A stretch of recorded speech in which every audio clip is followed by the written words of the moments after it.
Hello guys, নমস্কার, আদাব। বোন বানানা টুর বয়গ্রাম পার্ক স্কুল থেকে হিন্দু বাজার থেকে আবার করছি। দয়া করে আমি দেখাবো একটু আদিবাসী ঘর।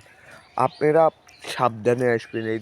এই জায়গাতে আমাদের পাশেই মন্দির আছে। এই জায়গা দেখেন ভাই, পাহাড়ে দেখেন আমাদের যাচ্ছি ওই জায়গাতে আমরা এখন আদিবাসীর ঘরে। দেখেন ভাই, দেখেন, এই দেখেন আদিবাসী ঘর।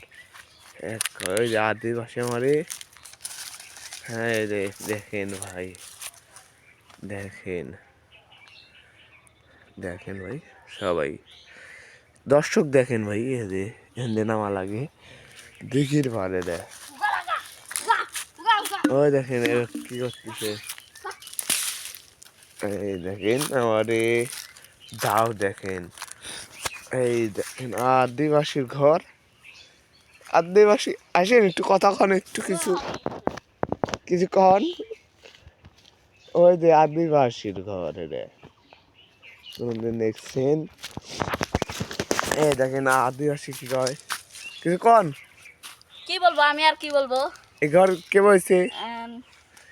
ঘরটা এখনো পুরোপুরি বানানো হয় না, এখন পুরোপুরি বানাতে হবে।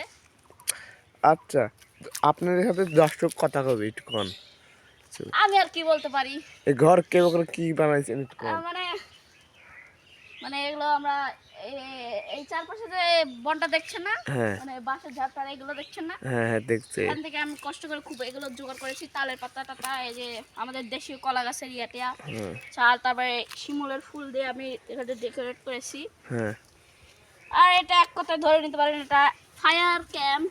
এখানে এখনো আগুন জ্বালাইনি, আগুন এখানে জ্বালাতে পারি চাইলেই। তো এখান থেকে এখনো রিনোভেট করা বাকি আছে, এটুকুন আমরা এই জায়গাতে আসেন ক। হ্যালো করছে,